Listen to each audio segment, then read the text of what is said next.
Querido oyente, una vez más, siéntete feliz de poder escuchar este comentario, ya que hoy leeremos un título muy importante.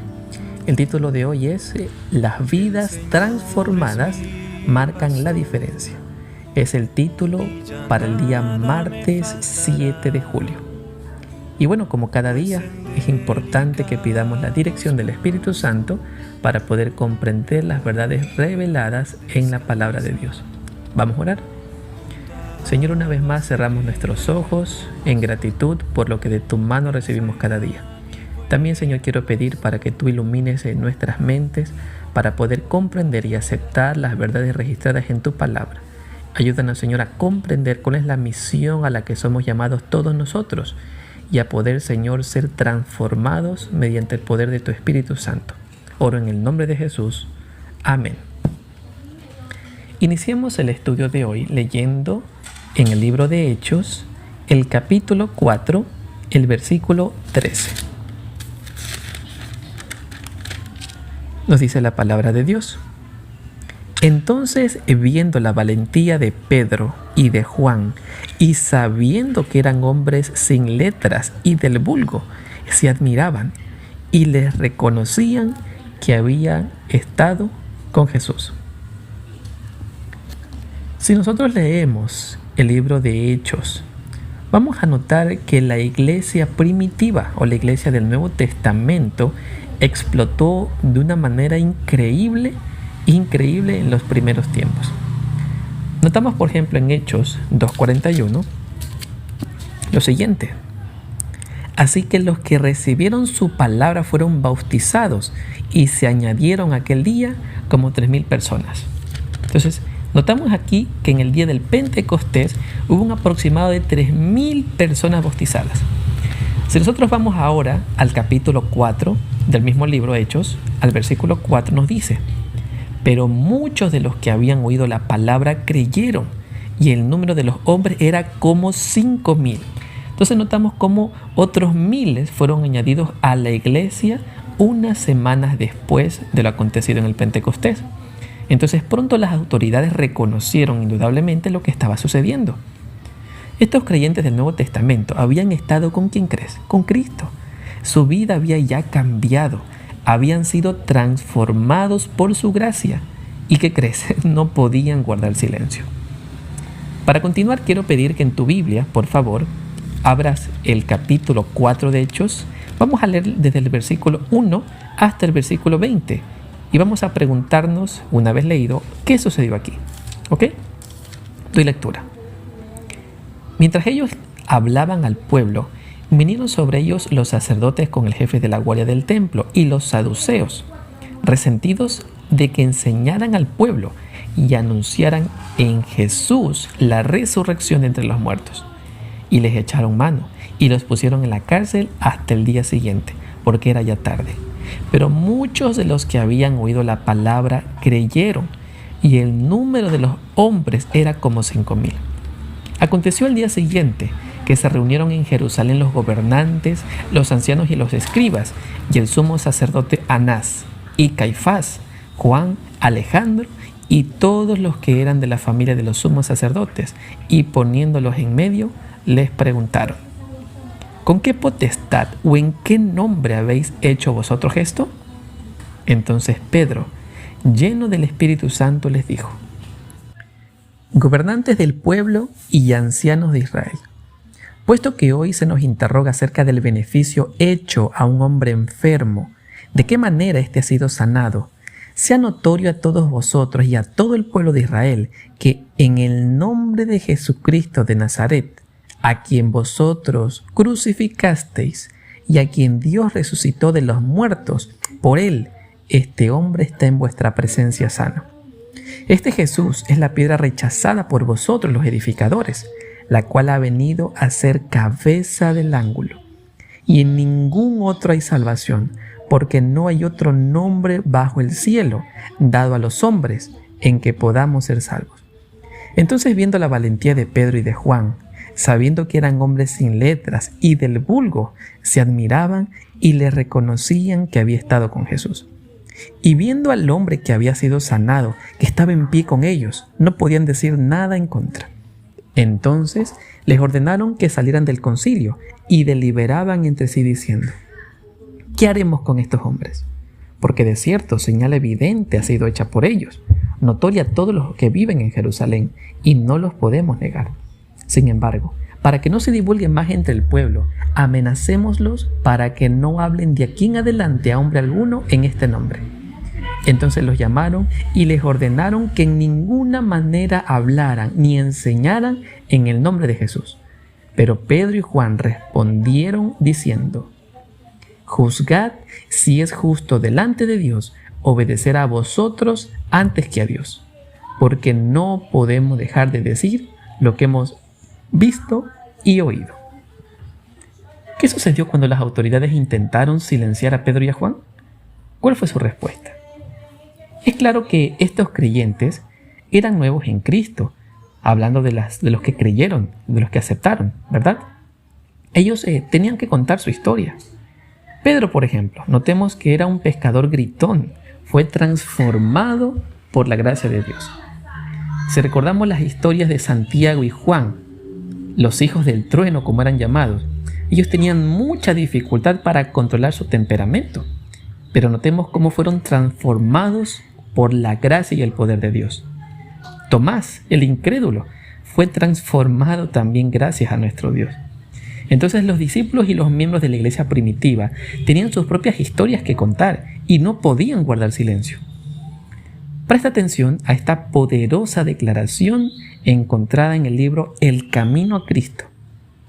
Se encuentra en la página 66. Tan pronto como uno va a Cristo, nace en el corazón un vivo deseo de hacer conocer a otros cuán precioso amigo ha encontrado en Jesús. La verdad salvadora y santificadora no puede permanecer encerrada en el corazón. Notemos también lo que dijeron los líderes religiosos en el versículo 16. Lo vuelvo a leer. ¿Qué haremos con estos hombres? Porque de cierto, señal evidente ha sido hecha por ellos, notoria a todos los que viven en Jerusalén, y no lo podemos negar. Notamos que ellos reconocieron abiertamente la realidad del milagro que se había realizado. Ellos pudieron ver a un hombre sanado y que estaba de pie justo allí delante de ellos.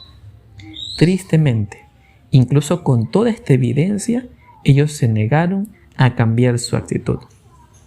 Y sin embargo, a pesar de este desafío abierto, notemos cómo Pedro y Juan no retrocedieron en su testificación.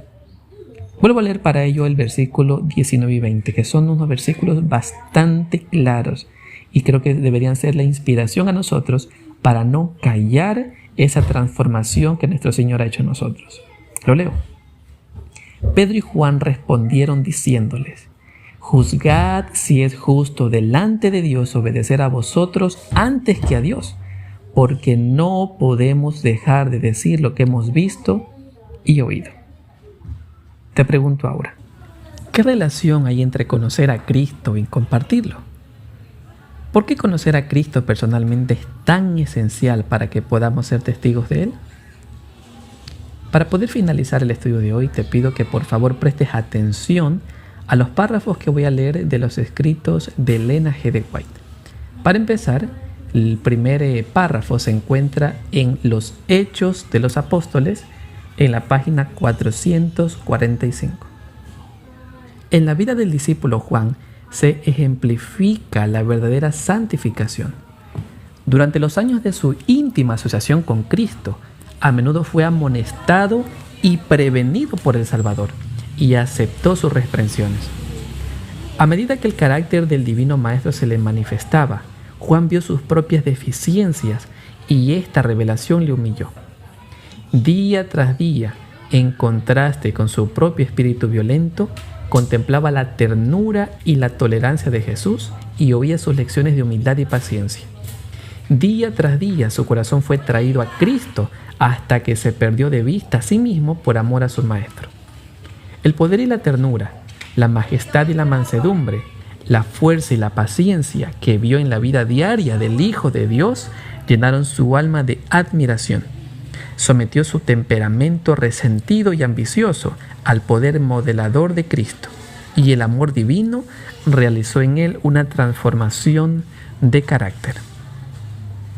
Ahora, en el libro El Camino a Cristo, en la página 45, vamos a encontrar estos dos párrafos.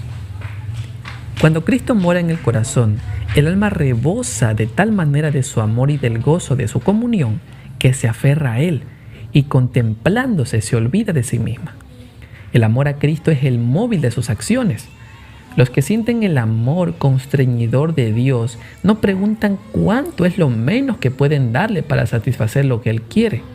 No preguntan cuál es la norma más baja que acepta, sino que aspiran a una vida de completa conformidad con la voluntad de su Redentor.